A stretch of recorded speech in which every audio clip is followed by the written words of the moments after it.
Sengketa perebutan tanah tiba-tiba kembali jadi bahan omongan di Makassar. Lahan seluas 16 hektar itu diperebutkan keras oleh PT Haji Kala atau Kala Group dan PT Goa Makassar Tourism Development.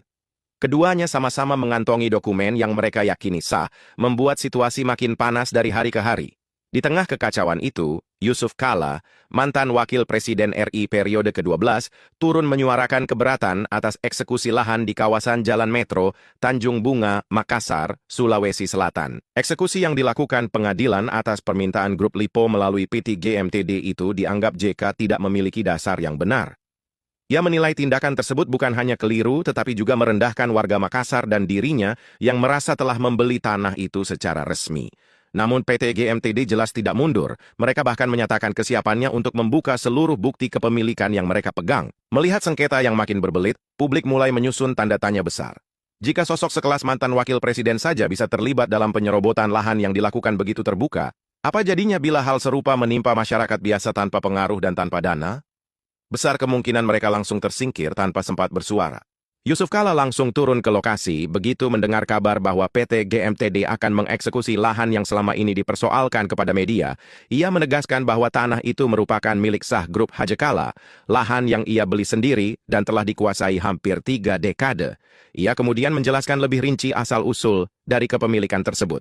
Menurut JK, lahan itu memiliki sertifikat resmi karena dulu ia membelinya dari Raja Goa melalui putra sang raja. Pada masa itu, area yang kini disengketakan masih termasuk wilayah Goa, meski seiring waktu berubah menjadi bagian dari Makassar. Dari sudut pandangnya, langkah GMTD bukan sekedar persoalan hukum, tetapi juga menyentuh sisi kehormatan. JK menilai tindakan itu sebagai penghinaan bagi masyarakat Bugis Makassar yang selalu menjunjung tinggi martabat dalam menjaga hak atas tanah leluhur. Ia bahkan menyebut GMTD layaknya perampok yang datang, tiba-tiba ingin merebut lahan yang sudah puluhan tahun berada di bawah kepemilikan Haji Kala. Ketika mendengar GMTD mengklaim telah mengeksekusi lahan tersebut, JK langsung menolak klaim itu. Menurutnya proses itu tidak sah, karena tidak memenuhi ketentuan hukum yang diatur Mahkamah Agung. Ia menuding GMTD telah melakukan rekayasa yang tertata rapi untuk memuluskan tindakan mereka. Soal hubungan hukum, JK juga menegaskan bahwa Haji Kala sama sekali tidak terkait dengan perkara yang disebut yang telah dimenangkan GMTD di pengadilan. Setelah ditelusuri, pihak yang digugat GMTD adalah Manyum Balang atau Daeng Solong, yang oleh JK disebut hanya seorang penjual ikan. Baginya, rangkaian peristiwa itu jelas menunjukkan adanya permainan dan rekayasa yang melibatkan Lipo Group, sesuatu yang menurutnya bukan lagi hal baru. Karena itu, JK menegaskan dirinya tidak akan mundur. Ia berkomitmen mempertahankan tanah yang ia yakini sebagai milik sah Haji Kala. Upaya hukum sudah ditempuh, laporan sudah diajukan, dan ia mendesak aparat untuk berlaku adil serta tidak main-main dalam menangani kasus ini. Dari sisi GMTD, persoalan ini punya cerita yang tidak kalah panjang. PT Goa Makassar Tourism Development sendiri merupakan perusahaan patungan antara pemerintah daerah Sulawesi Selatan dan Lipo Group. Keterlibatan Lipo ada melalui PT Makassar Permata Sulawesi yang memegang kurang lebih 32,5% saham. Fokus utama perusahaan ini adalah pengembangan kawasan Tanjung Bunga, salah satu proyek properti besar di Makassar. Namun menariknya, pihak Lipo sempat mencoba menjauh dari isu ini. James Riyadi, CEO Lipo Group, pernah menyampaikan bahwa lahan yang dipersoalkan bukanlah milik Lipo, sehingga secara langsung mereka tidak terlibat dalam konflik tersebut. Ketika sengketa makin menguat, Presiden Direktur PT GMTD, Ali Said angkat bicara. Ia membantah pernyataan kuasa hukum Yusuf Kala yang menuduh legalitas kepemilikan GMTD tidak memiliki dasar yang kuat. Ali menyebut itu sebagai misinformasi, karena menurutnya GMTD justru memiliki fondasi hukum yang lengkap. Ali memaparkan bahwa perusahaan telah memegang berbagai dokumen resmi, mulai dari sertifikat BPN yang berstatus SHGB hingga laporan keuangan yang diaudit, karena GMTD merupakan perusahaan terbuka.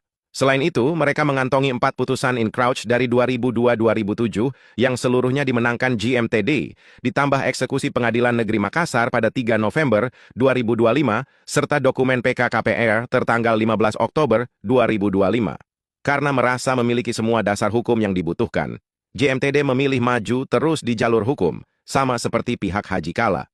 Mereka yakin bukti-bukti yang mereka pegang cukup kuat untuk mempertahankan klaim atas tanah tersebut. Dalam sengketa lahan antara Kala Group dan PT GMTD dari Lipo, Menteri Agraria dan Tata Ruang Kepala BPN, Nusron Wahid, akhirnya turut angkat bicara. Ia menjelaskan bahwa persoalan tanah seluas 16,4 hektar di kawasan Tanjung Bunga Makassar bukanlah masalah baru, melainkan kasus lama yang sudah bergulir sejak puluhan tahun sebelum ia memimpin ATR BPN. Menurut Nusron, konflik yang menyeret berbagai pihak seperti PT Haji Kala, PT Goa Makassar Tourism Development atau GMTD, yang terafiliasi dengan Lipo Group, hingga Mulyono dan Manyom Balang Daeng Solong, merupakan warisan dari sengketa yang muncul sejak era 90-an. Dari penelusuran yang dilakukan Kementerian ATR BPN, ditemukan bahwa tanah yang kini diperebutkan ternyata berdiri di atas dua dasar hak berbeda. Dasar pertama adalah sertifikat hak guna bangunan milik PT Haji Kala yang diterbitkan Kantor Pertahanan Kota Makassar pada 1996 dan berlaku hingga 2036. Di sisi lain, pada lahan yang sama, juga melekat hak pengelolaan milik PT Goa Makassar Tourism Development atau GMTD Tbk, hak yang muncul dari kebijakan pemerintah daerah Goa dan Makassar sejak 1990-an. Sengketa ini kemudian semakin rumit karena keterkaitannya dengan gugatan dari Mulyono, serta putusan Pengadilan Negeri Makassar, nomor 220/8-PDTG-2000-PN Makassar, dalam perkara GMTD melawan Manyung Balang dan Solong, yang pada saat itu memenangkan GMTD Center dengan mencuatnya. Kasus ini kembali Nusron menegaskan harapannya agar penyelesaiannya dilakukan secara jujur dan tuntas. Ia ingin persoalan serupa tidak lagi menimbulkan tumpang tindih hak kepemilikan pada satu bidang tanah di masa mendatang. Lipo Group berawal dari usaha keluarga yang dibangun Mokhtar Yadi pada era 1950-an. Dari bisnis kecil, kelompok usaha ini tumbuh menjadi raksasa yang pilar utamanya berada di sektor properti, lalu meluas ke berbagai bidang lain seperti retail, modern pendidikan hingga layanan kesehatan. Keberhasilan finansialnya pun bukan sekedar cerita. Pada 2024, keuntungan besar dari penjualan aset, termasuk saham Siloam Hospitals, membuat laba bersih Lipo Group melonjak dengan tajam. Tetapi perjalanan Lipo tidak selalu mulus. Nama perusahaan ini beberapa kali terseret isu sensitif yang ramai dibicarakan publik. Salah satunya terkait dugaan suap yang melibatkan sejumlah petinggi di internal mereka. Kasus yang berkaitan dengan mega proyek Meikarta, proyek besar yang hingga kini masih menyisakan banyak ketidakjelasan. Kontroversi Lipo bahkan pernah merentang sampai ke luar negeri. James Riyadi, yang sekarang menjadi CEO Lipo Group, pernah berhadapan dengan skandal besar di Amerika Serikat. Ia menyatakan melanggar aturan pemilu setempat karena memberikan dukungan dana untuk kampanye Bill Clinton pada pemilihan presiden 1996. Padahal, regulasi saat itu secara tegas melarang pendanaan dari entitas asing. Atas pelanggaran tersebut, James Riyadi diwajibkan membayar denda yang sangat besar, yakni 8,6 miliar dolar Amerika Serikat.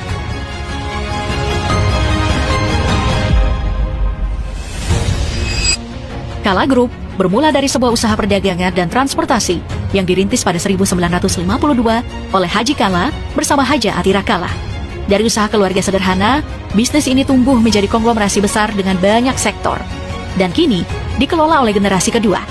Bidang yang mereka geluti pun luas, mulai dari otomotif, logistik, konstruksi, properti, energi, sampai pendidikan. Selama perjalanannya, Kala Group dikenal aktif terlibat dalam pembangunan infrastruktur dan pengembangan energi terbarukan, sekaligus memiliki portofolio bisnis properti. Tidak berhenti di situ, mereka juga mengembangkan lini manufaktur, termasuk industri smelter. Sementara itu, melalui Yayasan Haji Kala, perusahaan ini menjalankan berbagai program sosial, terutama di bidang pendidikan dan kegiatan keagamaan. Salah satu perusahaan yang berada di bawah naungan Kala Group, PT Bukaka Teknik Utama. Pada pertengahan 2025, mencatat total aset mencapai 9,52 triliun rupiah dan laba bersih sebesar 363,08 miliar rupiah. Angka yang didorong oleh efisiensi biaya dan perluasan sumber pendapatan. Selain itu, kinerja keuangan Kala Group pun pernah menunjukkan pertumbuhan yang signifikan. Dengan pendapatan dan aset pada 2018, masing-masing sebesar 6,63 triliun rupiah dan 11,35 triliun rupiah. Serta laba bersih yang berjalan sebesar 331,55 miliar rupiah pada kuartal ketiga tahun 2022. Dengan catatan sejarah bisnis yang relatif bersih, sengketa tanah yang kini melibatkan Kala Group dan PT GMTD dari Lipo menjadi kasus besar pertama yang benar-benar menarik perhatian publik. Selama ini, Kala Group dikenal sebagai kelompok usaha yang hampir tidak pernah bersinggungan dengan konflik hukum besar.